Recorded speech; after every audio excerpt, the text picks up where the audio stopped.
Ladies and gentlemen, welcome to this year's John Holmes Memorial Lecture. John Wendell Holmes, a Canadian diplomat and academic, was one of the founding fathers of Aikens. He left academia in 1943 to join the Canadian Department of External Affairs as a temporary wartime assistant. He then became involved in the planning of the United Nations and attended the first session of the General Assembly. Later, he became head of UN Affairs in Ottawa. In 1960, he left the Foreign Ministry and returned to academia. At the first Aikens annual meeting in 1988, he delivered a speech entitled Looking Backwards and Forwards, in which he spoke of the need to constantly re-examine the role of the UN.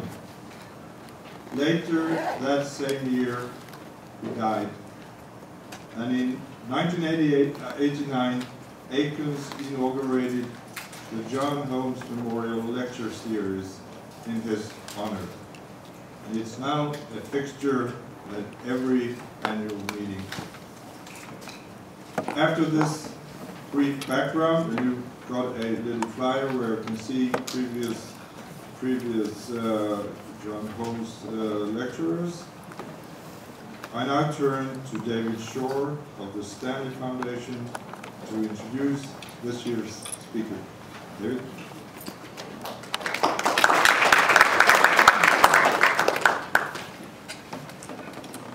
Thank you very much. I'm delighted to be here. The Stanley Foundation shares Aikens' interest in multilateralism.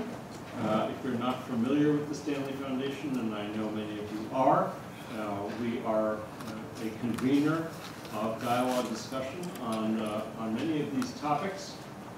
I'm always glad to be at a meeting where I'm not the host, because 9 out of 10 meetings I go to, I am the host, so this gives me a chance to be much more relaxed and sit back and actually learn a thing or two. I was looking at the conference program and saw that there were a few workshops on the scholar-practitioner divide. And I was thinking to myself, in a world where borders fade and are becoming more permeable, the border between scholars and practitioners, can still be a bit of a persistent one. And as I introduce my friend Bruce Jennelson, which I'm delighted to do, I was thinking that our lecturer today really traverses the scholar-practitioner divide with great ease. One might say that Bruce Jennelson is a human bridge across the divide. Bruce is author of a leading text on American foreign policy. Some of you may have studied it or assigned it. And if you teach U.S. foreign policy and haven't assigned it, then you should. And then at the opposite end of the spectrum, from scholarly critical distance, Bruce has been a senior foreign policy advisor in the 2000 presidential campaign of Al Gore. And then more recently, Bruce was simultaneously a scholar and a practitioner, which is quite a trick. He was for a time dividing his time between a consultancy in the policy planning office of the U.S. Secretary of State and also his duties on campus and the faculty of Duke. So his weekly commute moved him between the two spheres. So I think I've beaten to death that scholar-practitioner border thing. But then, just as a final couple of thoughts, I highly recommend Bruce's latest book, The End of Arrogance, which he wrote with Stephen Weber, which is in which they reconceive American global leadership. So I want to pay Bruce the highest compliment that I think I can at a time when we all face the challenge of understanding and adapting to change. Few have risen to this challenge as well as Bruce Jellison. So here I have him.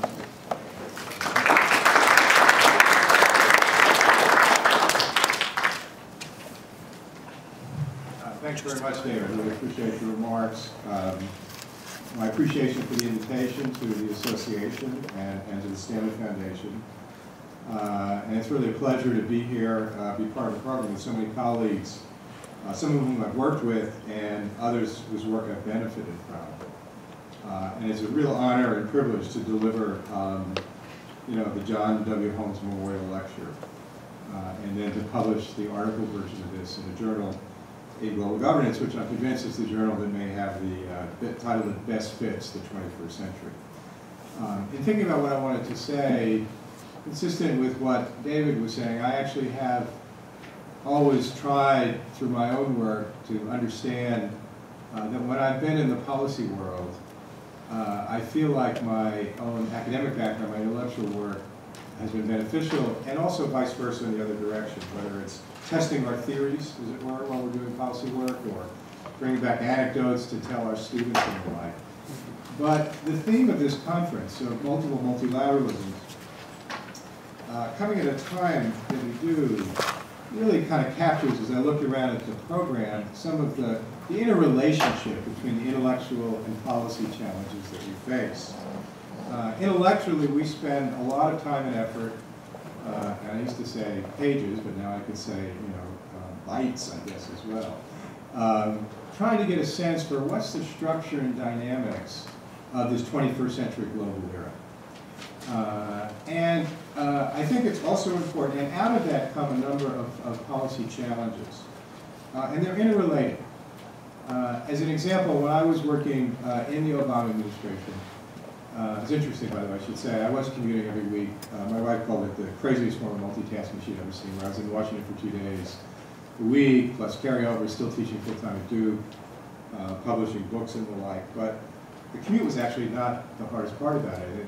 You could get from my house to the airport in Raleigh-Durham, to the National Airport, to the door of the State Department on a good day in 2 hours and maybe 10 minutes. And I tell people, if you lived out in Gaithersburg and you left your house, it might actually beat you to the office.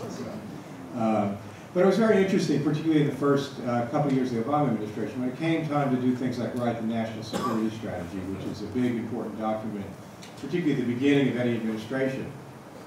You'd be in meetings and you'd be wrestling with things, and the text was different, the particular communication spins were different, there were no footnotes. But in some respects, we're trying to do many of the same things we try to do intellectually, get an understanding for what the structure and dynamics of the world are. And I was even more convinced that to have good, solid policy strategies, one really needs that kind of framework. In the academic world, we call it a paradigm. In the political communications world, they call it a frame. But it's basically the same thing, some broad concepts about what's the nature of the world, what are the driving forces. If you're looking at it from a U.S. foreign policy perspective, what are the core objectives you're trying to achieve? And if you didn't have an intellectual framework, it would be very ad hoc. At the same time, from my own perspective on the work we do as scholars, given the pressing issues that we in the world face, to only do the intellectual side and not try to connect it to policy, to bridge the gap, as one of my great mentors, Alexander George, had called it for many years, I think was really missing a dimension. And so in my own work, that's very much what I've tried to do. And in my remarks today, I'd like to start out by sort of trying to offer a conceptualization of what the broad structure and dynamics of this 21st century era are. And to do that as a way of looking at some of the competing paradigms, some of the debates within IR theory, if you will, are, and then to shift from that, within that framework, to talk about what some of the policy challenges are. I'll talk particularly about these from a U.S. perspective, given the focus of my own scholarly work and my policy engagements, as well as talking more broadly as it relates to thinking about what these multilateralisms look like. We'll touch on some issues. There'll be plenty of time for discussion and questions, but obviously not cover a lot of issues, but try to talk about things that are illustrative of the broader roles. And the picture I'm going to paint, I can't decide whether it's pessimistic or optimistic. It's probably a mix of both. In some respects, the argument I'm going to make is that the challenges we face for global governance, for multilateralism, may even be harder than we realize through some of the dominant paradigms in the field. And that might be the pessimistic side, but the optimistic side is what an incredibly exciting time it is, where these questions are so open for the power of ideas. I saw Tom chair a panel this morning called Ideas That Matter. And it really is very much that sense of the times we live in. So I called the lecture Multilateralism in a Copernican World, so I probably should start off by saying, what do I mean by a Copernican world? And some of these ideas, as David said, draw on a book that Steve Weber and I published at Harvard Press last fall, available in Kindle, by the way, I should say. And I should also preface this by saying that one of my own intellectual and personal debts, beyond my mentors in the international relations and political science field, go back to when I was an undergraduate at Cornell University in the early 1970s. And there was an astronomy professor, not yet world famous, who used to run around campus and teach courses called Astronomy for Non-Majors, by the name of Carl Sagan. And he did for us at Cornell in the early 70s what he went on to do for the nation and the world, billions and billions and all those sorts of things. But it always sort of appealed to me in terms of some people go to economics for rational choice or physics for metaphors, and so I've sort of had a special appeal for astronomy. In fact, we were up in my wife and I were up in the Blue Ridge Mountains earlier in the week, and my favorite app on my iPad is this thing called Star Map. And when you're up in the mountains and there's no ambient light and you go out on your deck with sort of the star map and you point it there in front of infrared, and you can really tell what all the constellations are. It's a great cheat sheet for a little bit of astronomy. So if we go back to Ptolemy, who in the 1st and 2nd centuries AD developed the conception of the universe, which held the Earth to be at the center, with all the other planets, indeed the whole solar system revolving around it. And that was sort of the dominant view for many centuries about the way we saw the Earth as very central and a conception of the universe. So for many people, especially within the United States, during the second half of the 20th century and in the Cold War, there was a very Ptolemaic conception of the world with the U.S. at the center. The wielder of power, the economic engine, the bastion of free world ideology.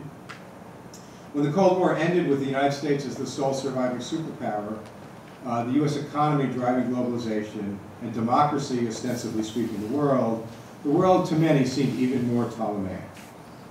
Well, not anymore. The 21st century world is a Copernican one. That is to say, it's more like the theory of the universe developed in the early 16th century by the Polish astronomer, cosmologist Nicholas Copernicus, who posited that the Earth was not at the center, that the sun was, and that the Earth had its own orbit around the sun, and other planets their own orbits around the sun, not the Earth. So too here in the 21st century global era world, the Earth, United States, is not at the center. It has its own orbit. Other planets and countries do too, with their own national interests, their own challenges as states, and their own domestic politics. And in our book, Steve Weber and I sort of start the book out with this, as well as some other frameworks and part of our conceptions, as a way of thinking about the 21st century world. And let me flesh it out with 4 main implications that related to some of the other dominant paradigms. And I'm not ready to nominate Copernicanism as an ism, but I really want to use it to get at a sense of this system, perhaps more heuristically insightful than some of the isms that dominate the literature. First point, I think, of this is that the United States is much less central than in the post-World War II Cold War era. While one might say the United States still does have some gravitational pull, it's not so strong that others orbit around us. That is to say, the system is less hierarchical than the continued hegemony that realists posit. For truly the definition of hegemony, the position of being the strongest and most powerful, and therefore able to control others, the United States is no longer a hegemonic power. And the reasons are more about systemic change than particular flaws in this or the previous administration's policy. The principal dynamic has been the diffusion of power, for which the drivers are much less about what the U.S. has or has not done than what states such as China, India, Brazil, Russia, and other rising, emerging, and recovering powers have done for themselves, as well as other forces at work in the international system. And there are four empirical analytic bases for this assessment. First is the limits of U.S. influence. Again, agreed, the United States still does have more influence on a wider range of issues than any other single actor. But on what major issues is the U.S., quote, able to control others? Afghanistan, the barest of commitments from NATO, the devil of a time with Karzai in Pakistan, Israel and its position on peace talks, Saudi Arabia and its leading the opposition to the Arab Spring, climate change and the Copenhagen imbroglio, Iran, where the regime remains defiant despite sanctions actually having significant impact. Influence in all these, but nothing that one could necessarily call hegemonic influence. Secondly is when we look at the utility of military power. U.S. military strength remains very important on some issues, for example, balancing in the Asia-Pacific region, something I'll come back to in a little while. But the significance of military power has been diminished in this era in two respects. First, the military balance is much less central to overall systemic structure than during the Cold War strategic nuclear deterrence era. The world is not being organized to the extent that it was, for better or worse, during the Cold War, beyond, on the basis of what the calculations are of the military balance sheets. So it's important, but much less central to overall systemic structure. And secondly is the gap between capabilities and utility, between military superiority as traditionally measured, and the utility of that superiority in asymmetric warfare. Think Iraq, think Afghanistan. Indeed, if you want other cases, think Ethiopia when it went into Somalia, think Israel and Lebanon. The third aspect of this, in terms of the non-hegemonic structure, is non-alignment. In a hegemonic system, most other states define their foreign policies principally in relation to the hegemon. Yet very few states today define their foreign policies principally in pro or anti-U.S. terms of reference. Thus, we saw last November, on the eve of President Obama's trip to India, the Indian National Security Advisor stated that while seeking better relations with the United States, India's foreign policy remains one of, quote, genuine non-alignment. The debate about Turkey, whether it's become anti-Western and pro-Islam, misses the ways in which, as a Turkish foreign ministry official expressed the nationalist logic, quote, we have waited for the big powers to make up their minds on big issues, and we just follow them. For the past several years, we have made up our own minds. With Brazil, while some anti-Americanism is sprinkled in, the drive is much more about its own national narrative of greatness going back to its founding.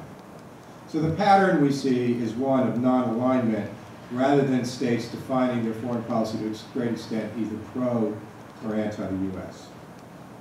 And the fourth factor, I think, in this sense of non-hegemony are the eastward and the southward shifts in economic dynamism. I mean, choose your data about China and its larger and larger global economic role. But it's not just China. As Jeffrey Immelt, the General Electric CEO and now chair of the White House Economic Competitiveness Advisory Panel, acknowledged, the billion people joining the middle class in Asia, not the U.S. consumer, are the engines driving global growth. And not just Asia. Overall emerging economies are accounting for about 60% of global growth this year and next, up from about 25% a decade ago. The International Energy Agency projects over 90% of the growth in world oil demand is coming from non-OECD countries.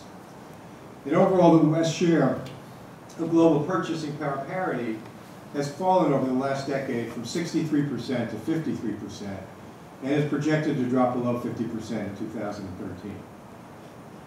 If you look at, for example, the GCC, the Gulf Cooperation Council, their trade with emerging markets which was 15% of their trade in 1980, was 45% in 2009. India is Dubai's largest trade partner, which is obviously not just oil. So the notion of the U.S. as a hegemon, which is the way many realists continue to see the world, is really belied by many of these factors that show the diffusion of power. What about China? Might we be facing a classic power transition? And the issue is not just that the U.S. is in hegemon, but we have a new hegemon rising. Can it achieve hegemony akin to prior power transitions in history? Its military is growing. The world has never seen this large an economy growing at this fast a pace for so many years. It's influential in most every major global issue: Korea, Iran, finance, trade, India, Pakistan, African development, climate change. But even assuming it aspires to hegemony, an assessment on which China experts disagree. By the way, there's a very interesting article, I think it was the last edition or two of the Washington Quarterly, by David Shambach of George Washington University, in which he identified, I think it was 7 schools of thought competing within the Chinese foreign policy debate, which is really fascinating because oftentimes it's seen as sort of maybe 2 schools. But it gives one a sense of the debates going on within China and their own versions of what might be called bureaucratic politics. But even if it aspired to hegemony, again, and China experts disagree on this, comparable systemic dynamics of power diffusion make Chinese hegemony highly unlikely. And I think the last year, 2010, was very instructive in that regard. After 2 decades of generally cooperative Asian regional policies, China was much less cooperative and did much more regional muscle flexing. The East China Sea and the South China Sea, North Korea, rare earth mineral sanctions and quotas, border disputes with India. And these spurred reactions from a range of neighbors and set up almost classical balancing situations for the United States, not just from South Korea and Japan, but from Indonesia and Vietnam. And there was a pushback within the region, not so much that they wanted the United States to be the sole dominating power, but trying to check a sense of growing Chinese influence in the region. Globally, China's threats to punish states that attended the 2010 Nobel Peace Prize award ceremony were largely dismissed as petulant. Its business approach has been setting off its own pushbacks in some partner countries over labor, environmental, and other issues. Peaceful rise is one thing, but assertive dominance quite another. So, in sum, there no longer is hegemony. There isn't going to be for the foreseeable future. We will not see a China-based Ptolemaic world evolving as well. Secondly, separate from sort of realism's arguments and hegemony, along with the world today, the 21st century world being less than hegemony, the international system is more than a 21st century version of 19th century multipolarity. We've had the creation of the G20. We've had the beginnings, at least, of moving along of the debate of the expansion of the UN Security Council. We've had some pressures that predate what's happened in the last couple of weeks for opening up the leadership of the IMF and the World Bank as key steps to adapt institutional structures and the distribution of power along more multi-power lines. And all of these are about trying to bring in the major rising and emerging powers, the Brazils, the Indias, and the like. But this isn't sufficient. There's also what I call a pluralization of diplomacy that goes beyond just giving A-list emerging power seats at the old tables. And this has 3 aspects. One is more tables. We have global coalitions bringing together states outside of principal existing international institutions to both increase their influence within those institutions and transact international policy through alternative mechanisms. For example, the BRICS, now the BRICSA. We have the growth of regional groups, such as UNISUR, as a mix of alternative and complement to the OAS in the Western Hemisphere. The Shanghai Cooperation Organization, which started out largely balancing against the United States, but has taken on a broader agenda. And we have the emergence of new diplomatic brokers, states playing third-party roles, such as Qatar in Lebanon and Darfur, and Brazil and Turkey in the Iran proliferation negotiations. So there are more tables than just this one notion of a 21st century table to do 19th century type multipolarity. And even beyond those, there are many more players. Many of the 190-plus nations who are finally on the global stage, after long histories of colonialism and superpower dominance, are being assertive of their own national interest and identities. And I stress both parts. As one recent study put it, this was actually the IISS out of London, countries small, medium, and large are all banking more on their own strategic initiative than on formal alliances or institutional relationships to defend their interests and advance their goals. While smaller states' power and influence is not such that they can get their own way when major powers are opposed, they also are not as apt to fall into line when their interests are not well served or their identity is perceived as denigrated. And we have non-state actors. Which state actor has had more impact on the global agenda, and especially on U.S. foreign policy in the last decade than Al-Qaeda? The Gates Foundation, whether for better or worse, is seen by many as having more impact on global health than the World Health Organization. What about Wall Street? So in this respect, the international system is only semi-hierarchical in ways that to a great extent are post-polar. There are too many actors at too many tables to be encompassed by the multipolar model. Too many orbits, each with their own independent identity in this Copernican world. Third, is the ordering principles of the system are being contested more than liberal internationalist integrationist theories contend. The argument that says that basically countries are being integrated into the liberal international system as was devised after World War II, with only incremental changes, basically with the same rules of the game and the same dynamics. And I think that this isn't over, but I think it's much more contested than colleagues like John Eikenberry and others have been arguing. Here, too, a couple of aspects of this. One is this whole emergence of 21st century nationalism. Liberal internationalism posits a high degree of mutuality in state interests, major threats that are largely seen as global public goods, and cooperation is principally a collective action problem. But all of these presuppose a greater commonality of interests and threat perceptions than as yet exists, as the points I've already made about non-alignment and pluralization of diplomacy. While not as aggressive or antagonistic as in other eras, 21st century nationalism is quite assertive of national interests and identities. The 2010 National Security Strategy that the Obama administration wrote, if you word search it, it uses the word mutual or mutuality over 30 times. The problem is that it doesn't distinguish between mutuality as between what's aspirational and what's actual. The aspirational notion is, I think, what multilateralism fundamentally is all about.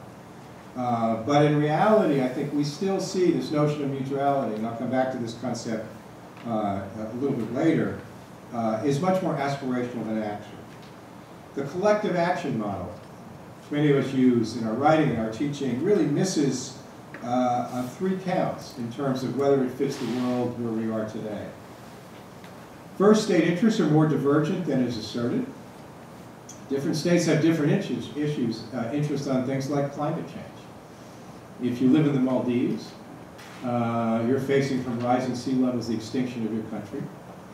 To be a little bit cute, if you live in the Isle of Skye in Scotland, your economy may benefit from becoming a beach resort.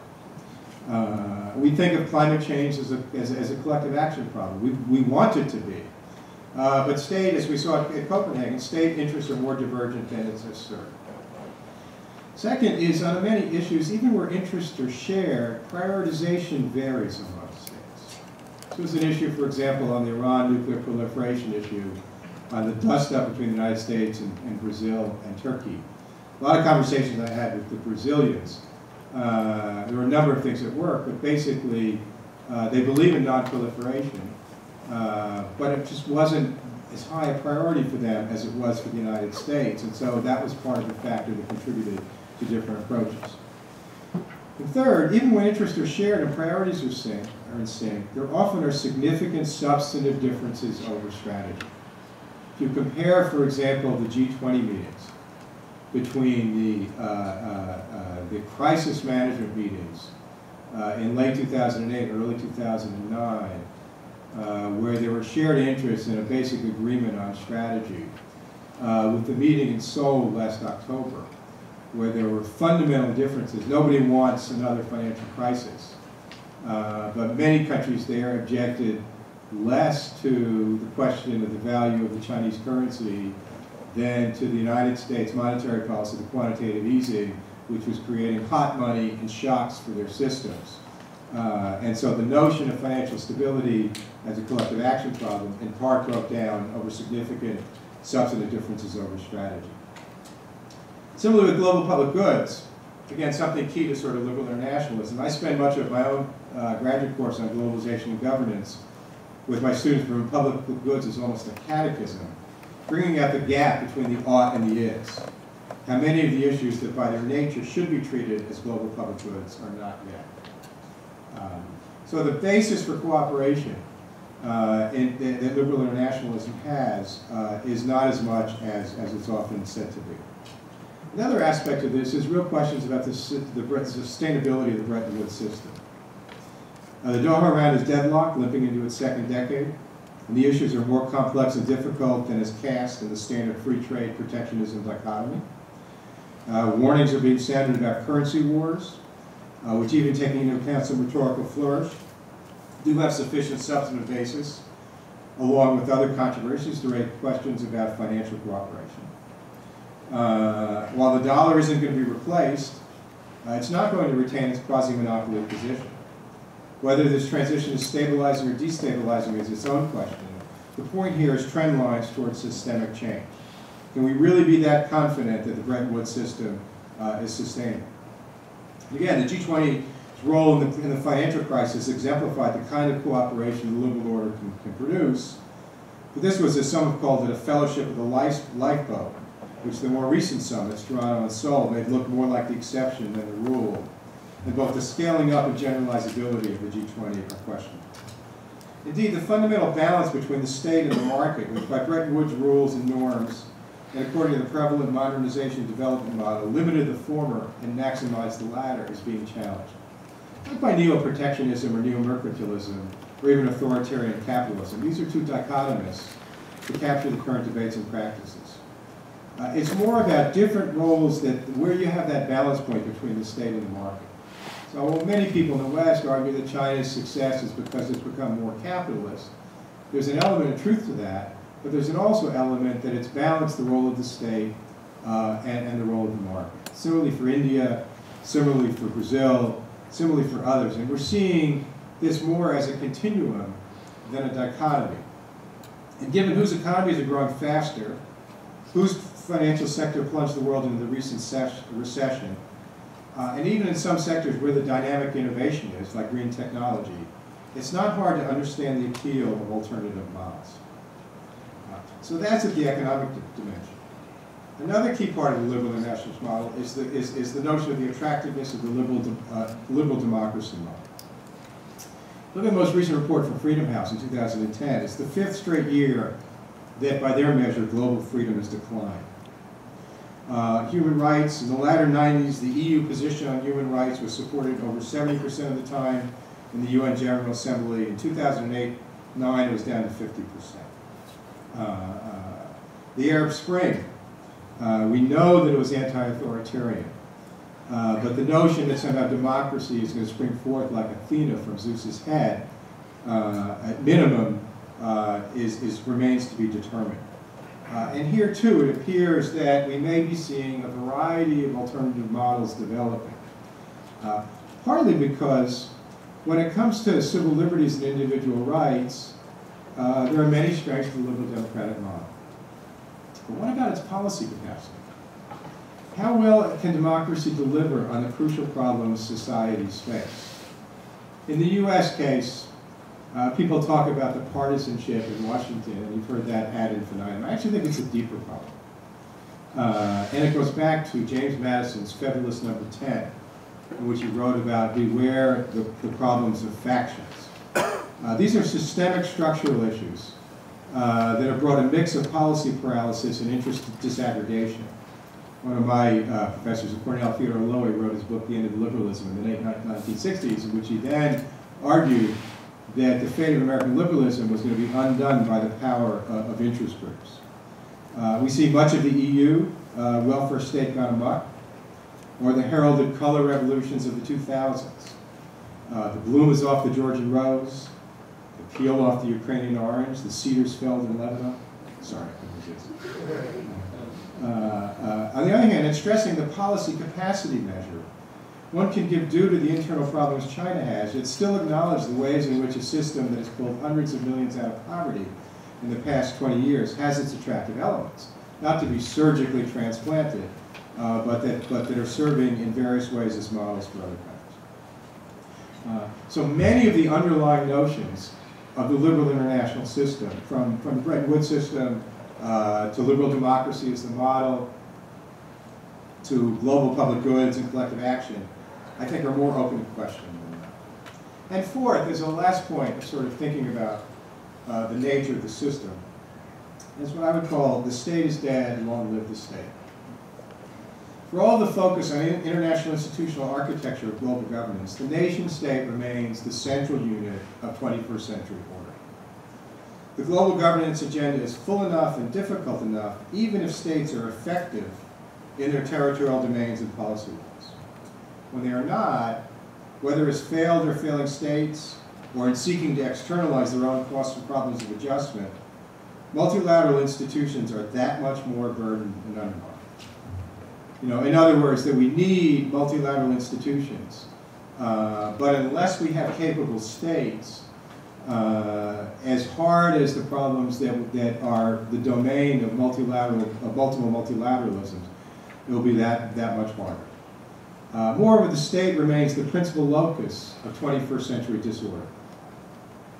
We live in an era in which, compared to others, major powers seeking dominance over each other, I would argue, is much less the central security dynamic of this era than either the Cold War era or indeed most other eras historically. It's not that war is obsolescent. There are many wars going on. But as the central security dynamic, it's much less of a factor than is the notion of disruption, of the ways in which transnational forces, be they forces of terrorism or financial crisis or global pandemics, can spread from one state to another.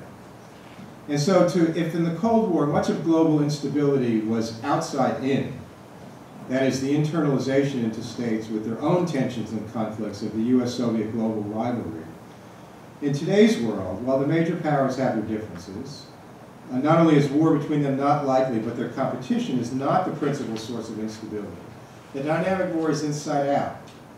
One of the increased susceptibility of international stability to threats and other disruptions that emanate outward from inside states. You may recall a commercial that was on TV in the United States a while ago for Las Vegas, in which the punchline for all these sorts of things that people would do in Las Vegas was, what happens in Vegas stays in Vegas. Well, the Vegas dilemma of the global age is that what happens inside states does not stay inside states, be it terrorism, pandemics, finance, or the like. Moreover, national identities have not faded, as the EU is the world's most ambitious effort at supranationalism exemplifies. And with so many states pursuing national interests, and having domestic politics, whether democratic or otherwise, pressuring them to do so, the earlier point about the mutuality posited by liberal internationalism is more aspirational than actual as ever. So it is this notion, to sort of pull it together, of this Copernican world of many states with their own orbits, pushed by their own interests and identities, to a greater extent than ever before. Of course, in the Copernican world, there was this thing in the middle called the sun, which exerted forces that prevented the planets from crashing into each other. And so the great question of our age is, what is the sun? What are the multiple multilateralisms? What are the forces of global governance that exert this? I don't think it's just one.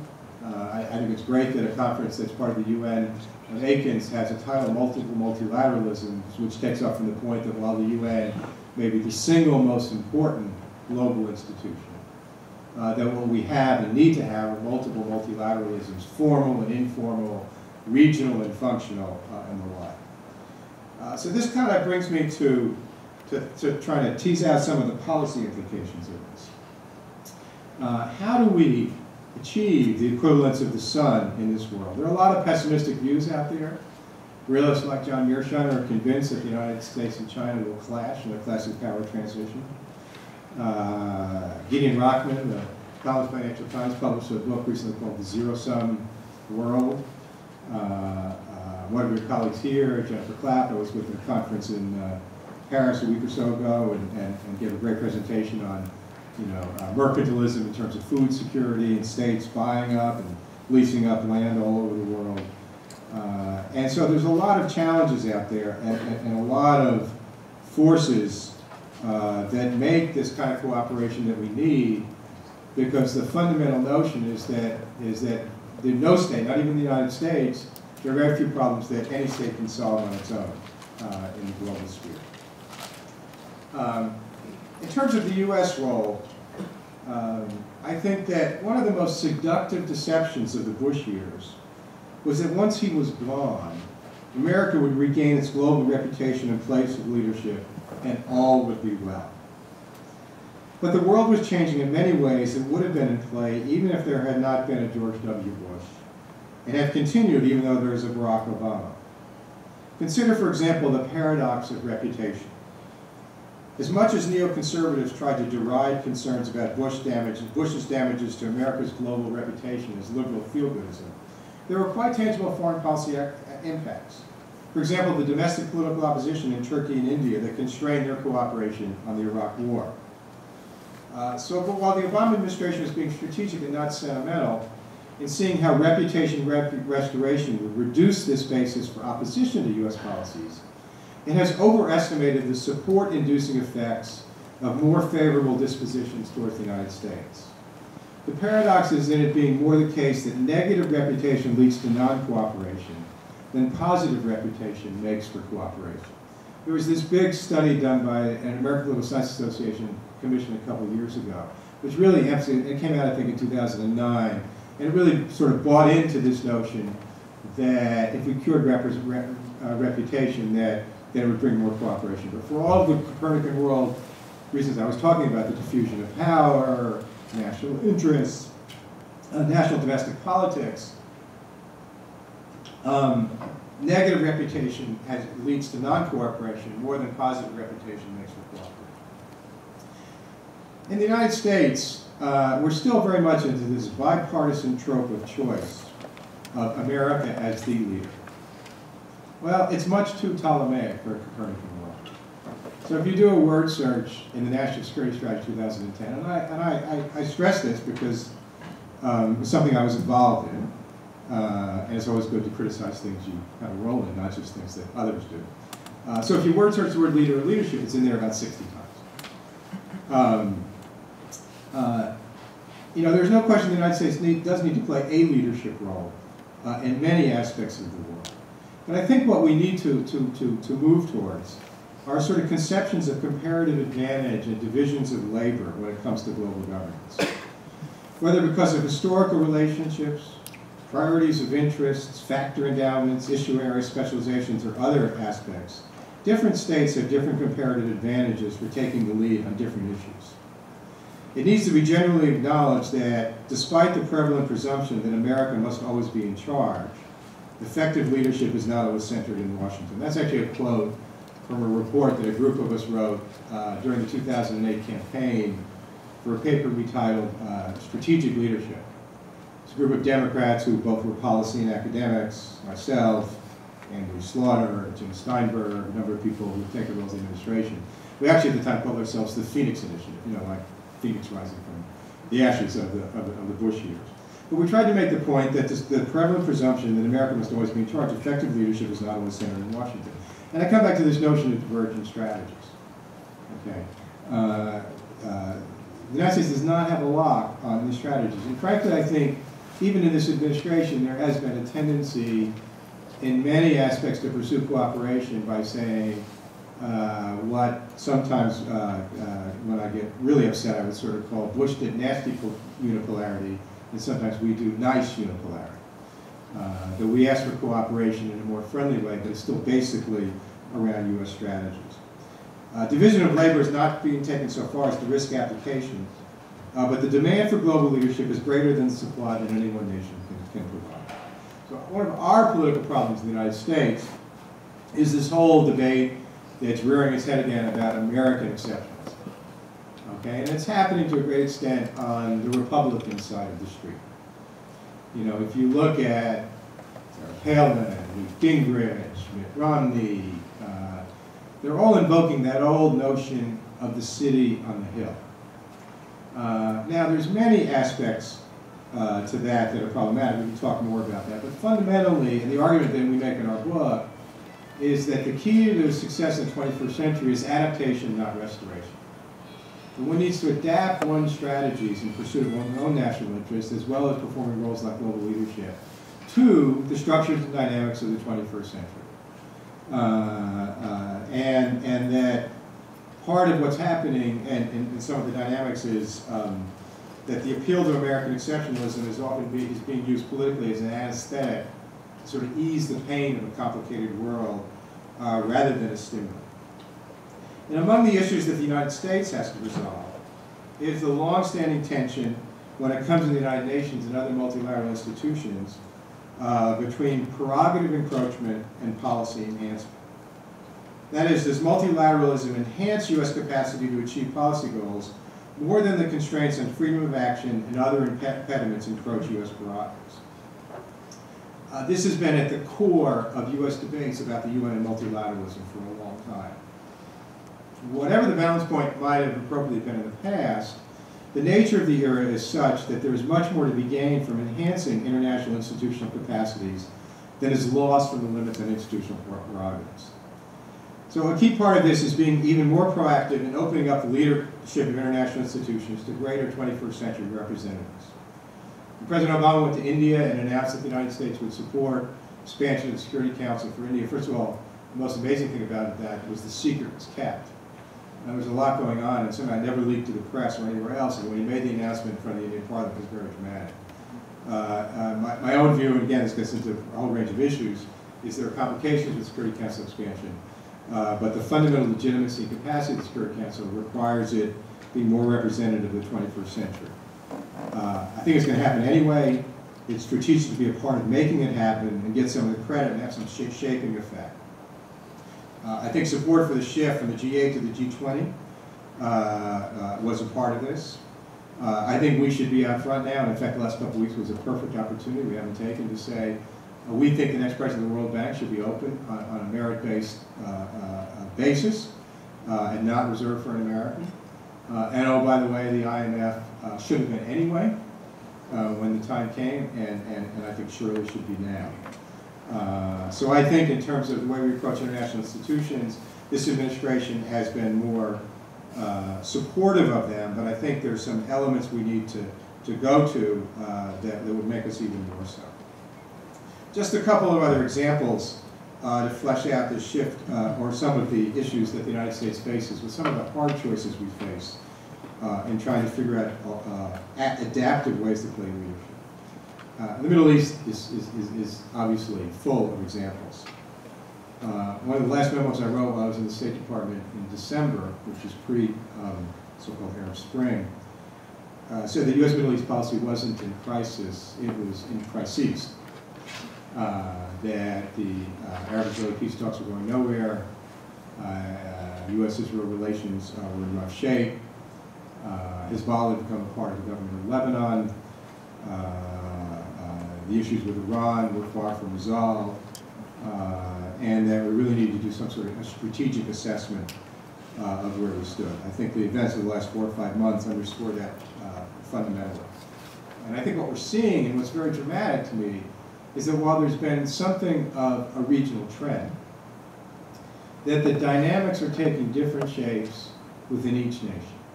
Egypt, Tunisia, Libya, Syria, Yemen, Bahrain, which is another sense of this notion of this Copernican world, of different states with their own dynamics. One of the challenges, and it's too soon to tell in the United States, is if you look at our experience in the Cold War in the Third World, one of the fundamental errors we made was basically lumping together all forms of nationalism, radicalism, social transformation in the monolithic Soviet basket.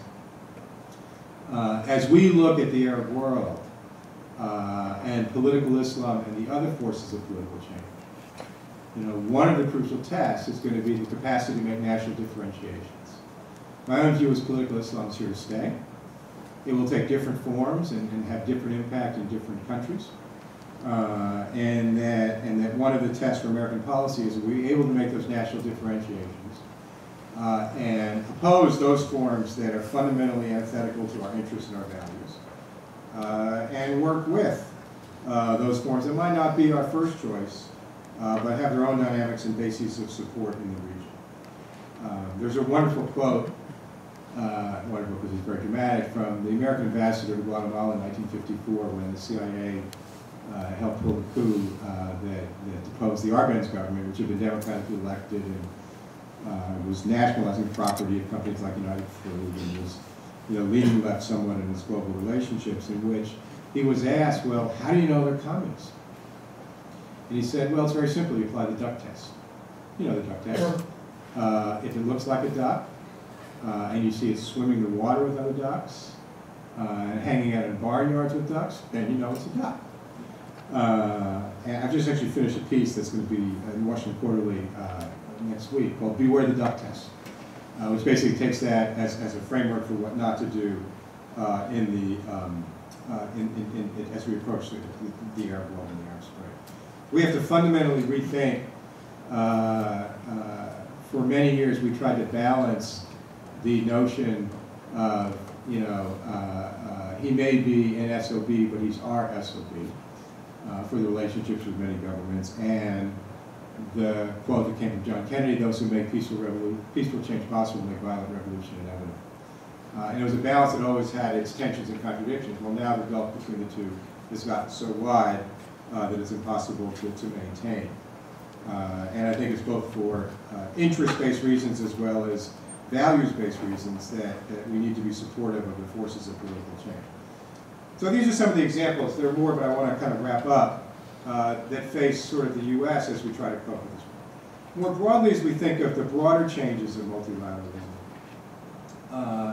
there are a couple of points I want to make that are sort of, I think, pertain to a lot of areas. And one comes back to this notion of mutuality. And by mutuality, I mean it's the sense that states use their power for shared, more than selfish interests. It is not altruism. The formulation is more than, not instead of. But it's a sense that states need to do more than just push narrow, competitive, and often zero-sum national interests. It comes back to the interconnectedness of the global era and the reality that states, powerful and less so, require cooperation with others to achieve their national interests. My first order preference may be my own national interest, but if I am inherently unlikely to be able to achieve that, my preference shifts to a definition of that national interest that's more shared with other states, as they also make comparable compromises and make achieving pursued objectives more likely. This is not where we are. I think this is the notion of many national interests competing in the world. But fundamentally, I think to get from the aspirational to the actual, we really need, and this is not just true of the United States, but true of other actors as well, to work with a sense of mutuality, because the continued pursuit of narrow national interests, whether it's on climate change or a whole variety of other issues, is going to make the problems worse, not better. An example of that, and those of you who actually do work on global environmental issues can tell me whether this is effective or not, but the notion that came out of the Montreal Ozone Protocol that led to much of the success of that treaty of common but differentiated responsibility, which was a way of dealing with the problems that accumulated over time, and acknowledge the ways in which those industrial countries that had contributed more to ozone depletion had a greater responsibility and thus should bear more of the greater cost for dealing with it. That there would be a differentiated responsibility. But at the same time, there was a common responsibility to deal with this because it was a global public good, and that there would be a graduated scale of bearing costs. This was tried since Rio in climate change. It has not succeeded. But my sense is that even beyond global environmental issues, as we deal with problems of historical justice and injustice, that one of the ways to get to mutuality is to work with various versions of common but differentiated responsibility. Because it is the case that those countries that have spent a century or more, whether it's climate problems, emissions, or reaping some of the other benefits, do have a greater responsibility.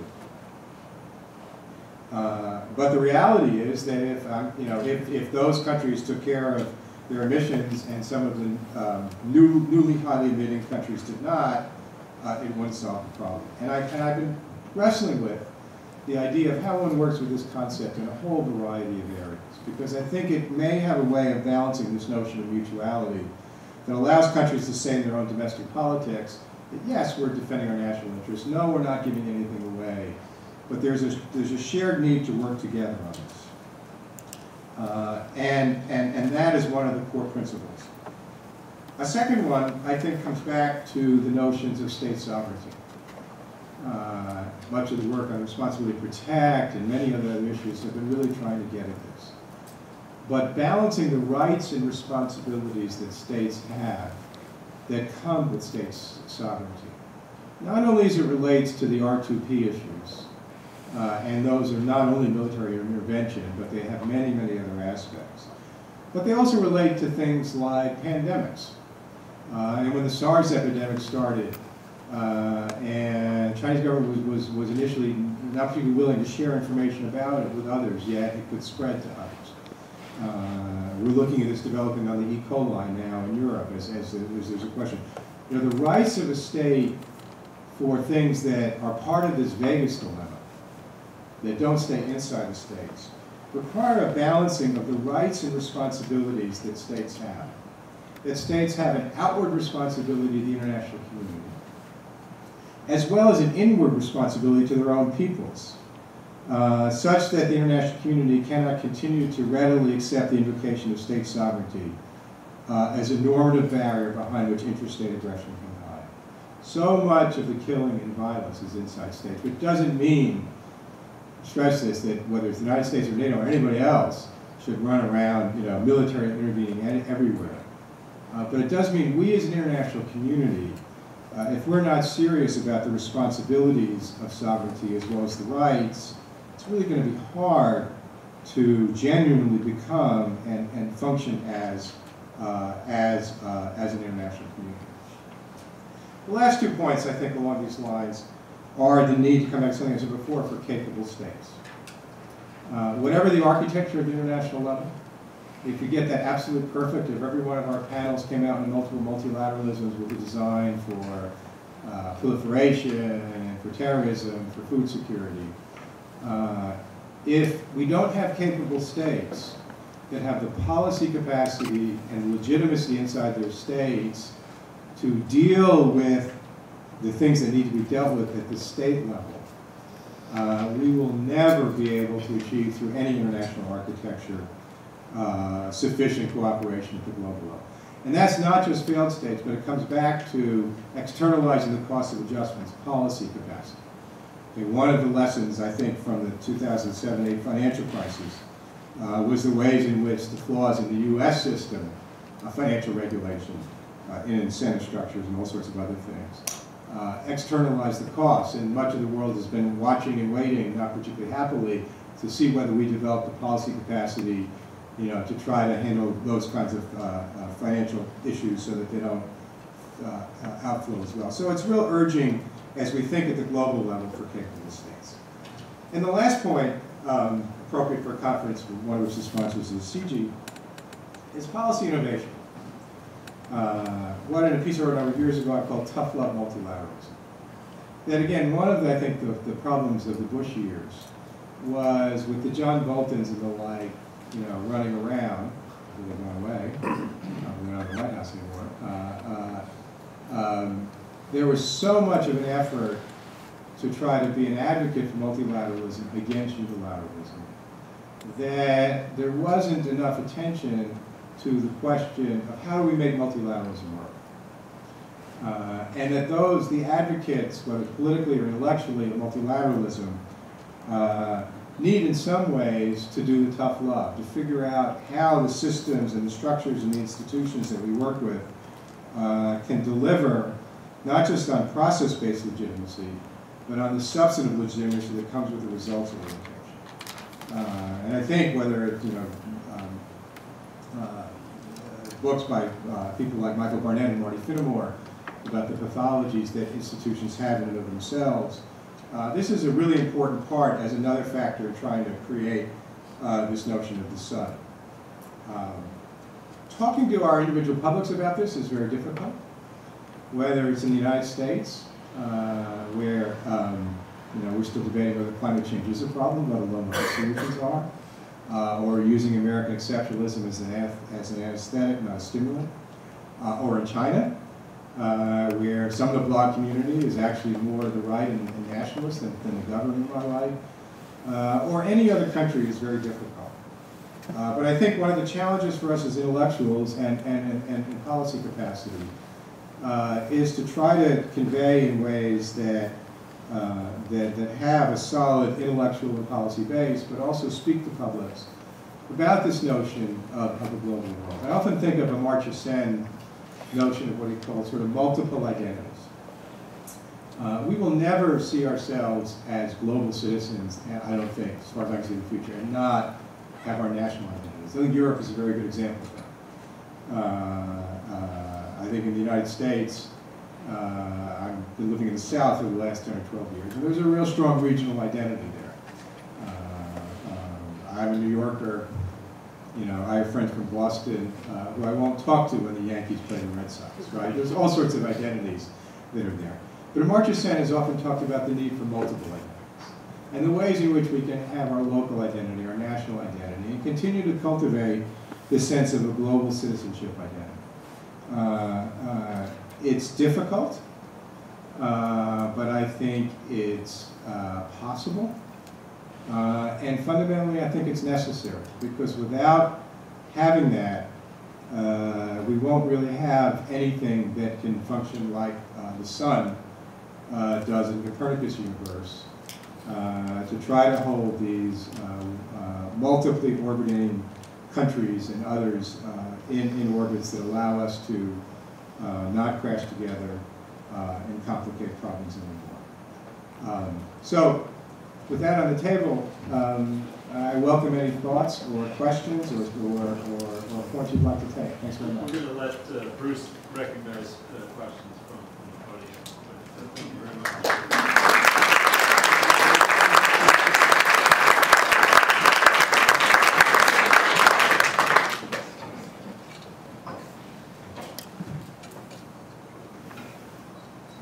Sir. It'd be great for me if people can identify themselves and affiliations. Yeah.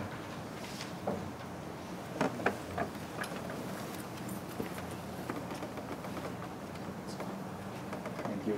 I'm Aldo Cagliari. I'm a member of the Alchemist board. My question is, you spoke about the responsibilities that are embedded in sovereignty, no? And I like your notion, and I think it's a good framework to straddle what seems to be a key issue now, how you accept a certain degree of autonomy, but at the same time that, there are certain instances where you can not actually have full autonomy. But that notion of sovereignty implying certain responsibility seems itself to be embedded in that liberal framework that you say it's being at least under question now. Do you see a way to, how do you see a transition or a leap into the new world that you're talking about that contains that notion? Aren't we condemned because it was embedded in that framework that is abandoned now or being abandoned? Aren't we condemned to really not make it there and have to accept that maybe we will have something that will not be the level of mutuality that you are mentioning in your presentation? No, thank you. It's a good question and a very tough issue. I think as we look at the so-called Westphalian system, it has never been this notion of an absolute, strict constructionist sovereignty is the rights of states to do anything that they want. There's always been a sense, and some of it is embedded, in various aspects of the UN Charter. I remember there was something Kofi Annan once in his Ditchley lecture talked about even Article 2, Section 7 did not necessarily mean that states had, the total rights to do whatever they wanted, within their own borders. And so there's always been an element there. So I've never agreed with the notion that this is, overturning the Westphalian, I know that's not what you're saying, overturning the Westphalian system, which had always been about strict constructionist rights of states.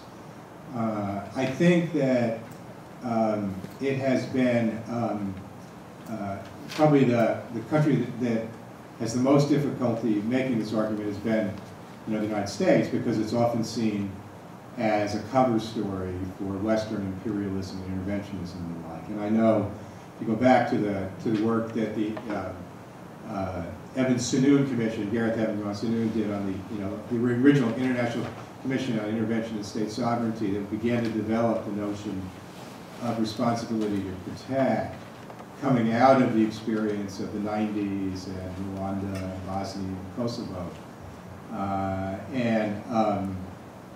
And I think that, Tom probably feels the same way, when the Bush administration invoked humanitarian bases for Iraq, talk about setting back notions that this was really not about allowing the West to do what it wants to do, but it really was about sort of a global good. And there's a lot of debate about the glass half full or half empty. The minority in particular, the 2005 General Assembly World Summit, adopted it in a somewhat watered down version from its original form and the like. And I think that what frustrates me greatly is that the countries that tend to invoke the strict construction of sovereignty are, Zimbabwe and Mugabe, Libya and Gaddafi. I don't know if Bashar Assad has done this in Syria. Instead, he's just blamed it on, it was, what's the word? It was outside agitators, which have been used, which reminded me of being a college student in the 60s when the Vietnam protests were blamed on outside agitators. And say, wow, this word is fun and bad. And I think there's a lot of work to be done in that. Again, not just on the question of intervention. And Evans and others have very, argued forcefully that there need to be other notions of responsibility to protect. There has to be a balance point. But, because of this notion that so many of the instabilities, the disruptions, the threats we face emanate outward from states. Again, whether it's, pandemics breaking out, or the way you run your domestic financial system. We will not have effective global governance or multilateralism, unless we find a point to balance this notion of responsibilities of states with the rights that states have. And to me, it's one of the both core norms of the 21st century system, and also requires strategies behind it. And so I think that's where it is. I don't think it will ever get to the point, where in a genuinely analytic stage, it will be that we won't observe the sovereignty of nation states. But it's one of the great challenges we face, and there are many, many levels to that. When we were writing the President's National Security Strategy, and then also the acronym with the Quadrennial Diplomacy and Development Review, so-called QDDR, which was the State Department's big project, we did, for the first time, include language about responsibility to protect in both of those documents. Now, it's like any document that comes out, it doesn't totally change aspects, and this did come into play, I think, in some of the UN actions on Libya as well. So to me, it's one of the fundamental issues we face globally. And arguably, those that can make the strongest arguments and the most credible and the least vulnerable to, sort of political hotshots about this are countries other than the United States. I think President Obama has more credibility on that than obviously George Bush did, but it's a crucial issue. How we define this in ways that come back to the notion that the sovereignty that states have really emanates from the people, and that there have to be, some parameters to that. And there's always concerns about precedents. Even if you look, for example, at China's behavior on things like UN peacekeeping and RTP, it's actually been much more nuanced than it's often portrayed. And that they have been supportive, whether in the UN or elsewhere, of some measures that get involved in internal interventions through peacekeeping and the like. And if you look at the pattern, actually one of my graduate students studying this now is sort of saying, that the closer the precedent to Taiwan and Tibet, the less likely they are to support it. But for those that don't have a close precedent, and when it doesn't massively conflict with certain interests they have, like oil. But the point is, it's a nuance. It's not just an arbitrary, we oppose this under all counts. So there's a lot of work to be done.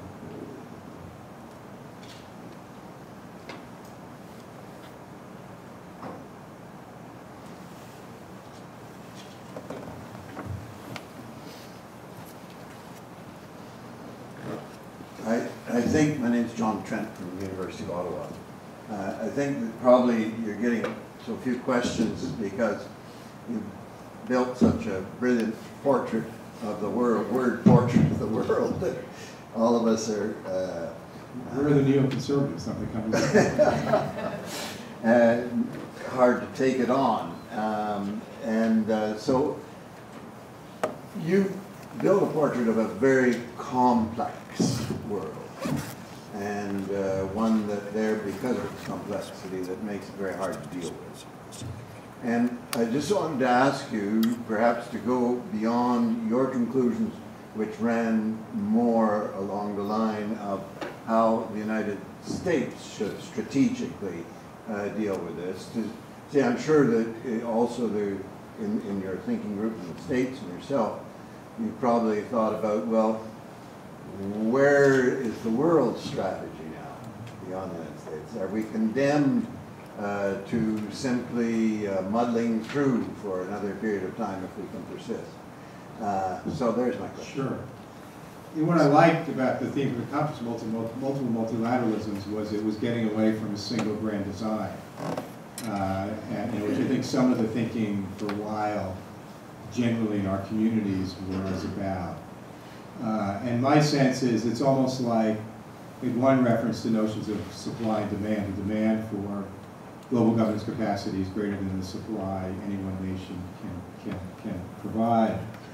And if we think about it in those terms, that the supply side of global governance is going to come from lots of different forces, formations, and the like. One of my colleagues, when I was at Oxford a couple years ago on sabbatical, Jochen Prantel, had done some really interesting work on the role of informal groups, right? The Bosnia Contact Group, the Six-Party Talks, all of which connect somewhat to the UN and other formal institutions.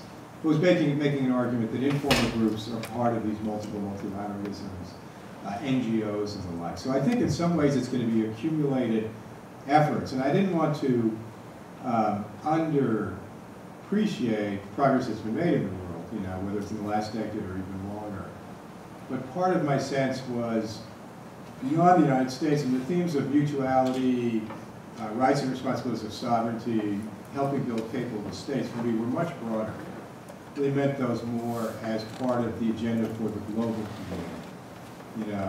That every state, has to come to notions about, and we really do have, I think, more states with dynamic domestic politics than I think at any point in history, right? I mean, to say during the Cold War, Eastern Europe really didn't have much domestic politics because the Soviets just turned the leader, and in much of the Third World, domestic politics was damped down, to use a euphemism, by U.S. relations with Dilma Rousseff, the current president of Brazil, was tortured by the military governments that we had helped put in power in 1964. That's what we're seeing around the world. China has domestic politics.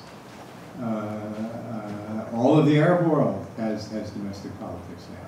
And the pressures for reasons of national pride and identity to get the seats at the table and to be assertive are very strong.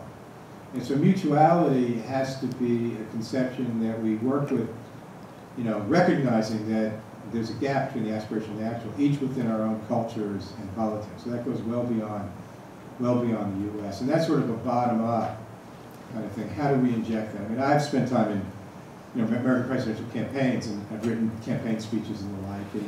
And I wouldn't use that term in a speech I'd write for a presidential candidate. But I would try to get at it a little differently, and particularly once one's in office and stuff. So that's a much broader sense of the work that has to be done. Simply the notion of capable states. I mean, part of the I think what we're seeing now in the Arab world, and we've seen it elsewhere in the world, is the longer you wait for political change, the harder it is, to have anything close to, nonviolent political change, in any society. And, whether it's Bashar Assad in Syria, or whatever's happening in Libya, or what we're referring to lately is the Metternich of Arabia. The ways in which I think King Abdullah is trying to assemble a concert of the Gulf, like Metternich did in Europe, which was really not just about, not challenging each other's territorial ambitions, but damping down the revolutions of the early 19th century. I don't think it's going to work. You can stomp down, but you can't stomp out political change. But the point there, I think, is that states need to have a certain capacity, otherwise whatever we do at the architecture level is not going to work. And so to me, that's a global agenda. Part of this notion of America as a leader but not the leader is it's not within our capacity. And I don't just say that in budget terms. But, the best ideas often don't come from the United States. I know a lot of you will nod your head at that, but when I say that to a strictly American audience, it's like, oh yeah, maybe that's true. So it really is part of the global agenda, and with some emphasis on the U.S. role, since that's the one I'm closest to. But I really know a lot of that mutuality, sovereignty, rights, responsibilities, capable states, as a much broader framework for global efforts.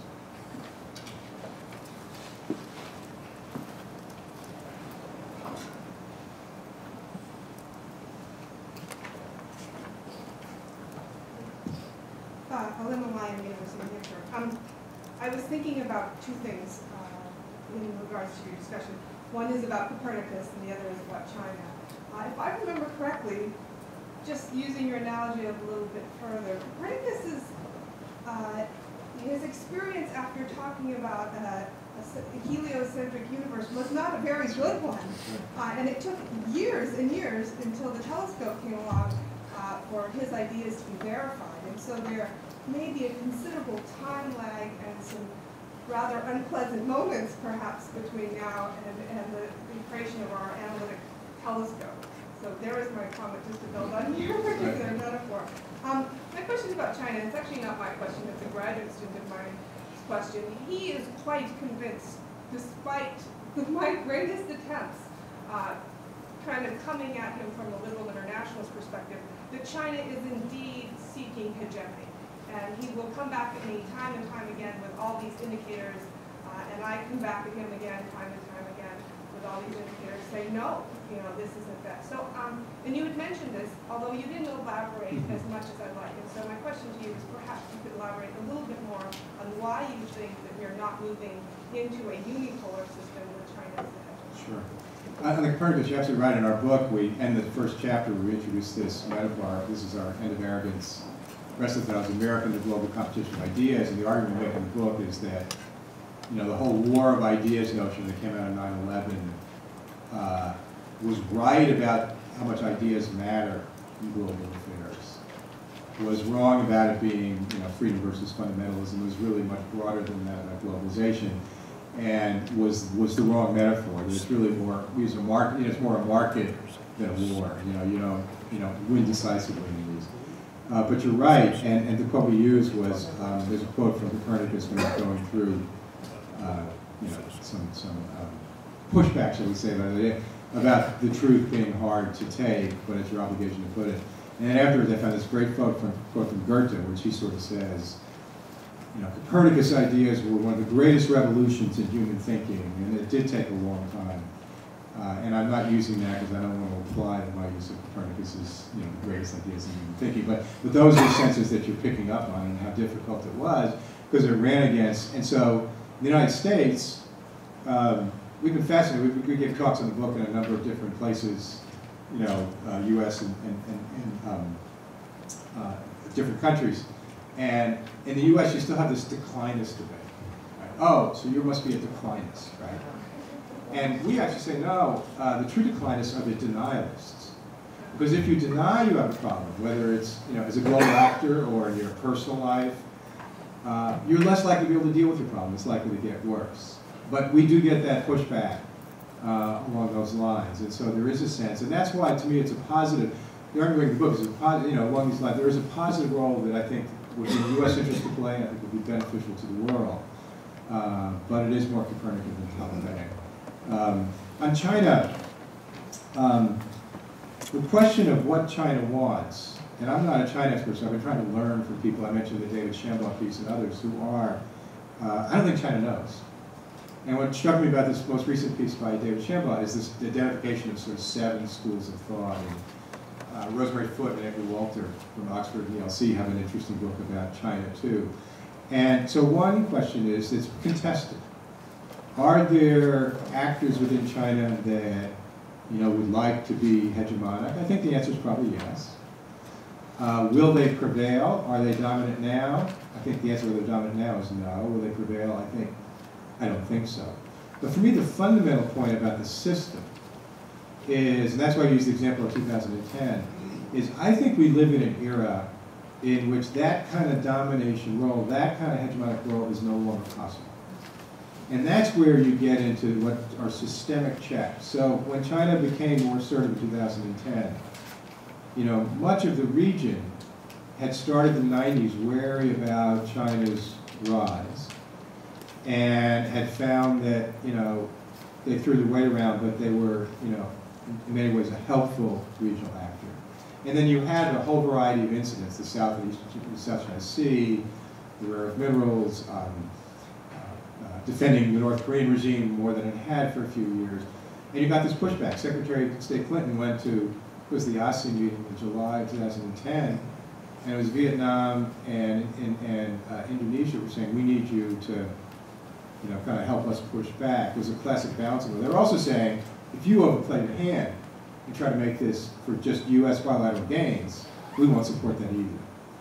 When you read about some of the NGOs dealing with things like food security, I mentioned the talk Jennifer Clark gave at the conference of that, Lester Brown's new book out, and China and others, not just China, buying up land in many countries in Africa and elsewhere to produce crops to bring home. And pushbacks they're getting from local farmers and others, or you come and invest it, you're not creating jobs any more than the European colonialists or the American and Soviets did as well. There's some checks in the system, I think, that push back against efforts, to have excessive dominance. In Africa and elsewhere, look, we had the Europeans, we had the superpowers. We don't really we want our own identity to a great extent, our own national interest. And so they're not totally automatic.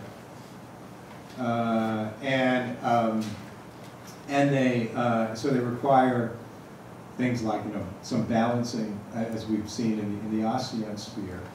But I think that and that's part of it. It's the Bush administration. To go back to another Greek, sort of live by Thucydides: the strong do what they want, and the weak suffer what they must. Well, I think they found out in Iraq that that's not true. Right? And the India and Turkey examples were ones I used where, in both cases, when the defense ministers visited Washington in the run-up to the Iraq War, they were prepared to cooperate with the United States, and they went home and faced political outcry in their own parliaments that said, no way. And so you found out that the strong can't always do what they want. So I think that's a check that's in the system that is part of my argument about it. Doesn't mean you ignore it, right? The other one is, to get sort of social sciencey, is China policy is both an independent variable and a dependent variable. It's an independent variable in the sense that they're making their own decisions, but it's also a dependent variable, and it's affected by the way that the U.S. and others in the world do our relations with them. And if we are overly doing zero-sum with them, it may strengthen those political forces within China that want to be more nationalistic, and assertive. So that's my sense, and I think it's the same thing that governments are facing. I think that the dramatic change in the Arab world was the sense that you cannot dominate your people as much as you used to. If you want to try, you can, and you may again be able to repress it. But I don't think that it's going to work in Syria for any significant period of time, or Bahrain. elsewhere. And that's this notion. Why is that the case? Well, some of it is information technology. You know, one of the reasons that, you know, I think one of the surprises going back to Tiananmen Square was the inability to, you couldn't keep Tiananmen Square quiet in 1989 the way you could keep Hungary in 1956 or Czechoslovakia in 1968 quiet. And I think the other is the sense of empowerment and networks. You know, my friend and colleague Emery Slaughter, who, you know, did wonderful service at the State Department and, you know, has written a lot on this. There are, you know, the networks that link people in, you know, the ways that YouTubes are getting out from countries like Syria. So anyways, whether it's internally or externally, I think that it would be, from a purely interest-based calculation, I think it would be foolhardy for any country to try to overly dominate. And so I think those things kick in and affect. It's possible that through Chinese-owned politics that a government will come to power that will try. That's what I say you can't predict. But I have a certain amount of confidence in systemic checks that can be worked with, whether it's, you know, Iran is a similar issue where people try to say everything happening in the Middle East is an opportunity for Iran. You know, it's much more about national dynamics and very, you know, Bahrain has a Shia population, most of which are Bahraini Shia. And thank you very much. We don't really want to be beholden to the Iranians either. So those are the dynamics I see there. And I don't want to overstress them on automatic pilot. But they're forces to work with for those who seek to try to check excessive aggression and violence. Time for one last question. Let me say a few things in conclusion. You know, for me, the Holmes lecture was an opportunity. I feel like Aikens and CG have given me a chance to hear from someone that I always learn from. A couple of hold the thought points from Bruce's presentation. When he talked about the contesting of the liberal international order, those are questions that we will take up again in the other session that the Stanley Foundation was involved in assembling in the second session tomorrow morning. And then in conclusion, I'll say that perhaps now you know why I said before that Bruce is really one of the best in terms of taking on that challenge of how the world is changing and how we have to adapt to it. So please join me in thanking him.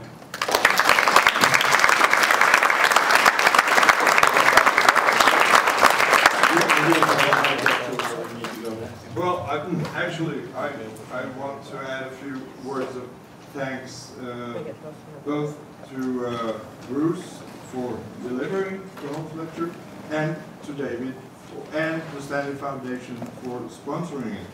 And I actually have a little package to each of you with Aikens related items. And since we don't want to say goodbye to you, but au revoir, among these things are free Aikens membership.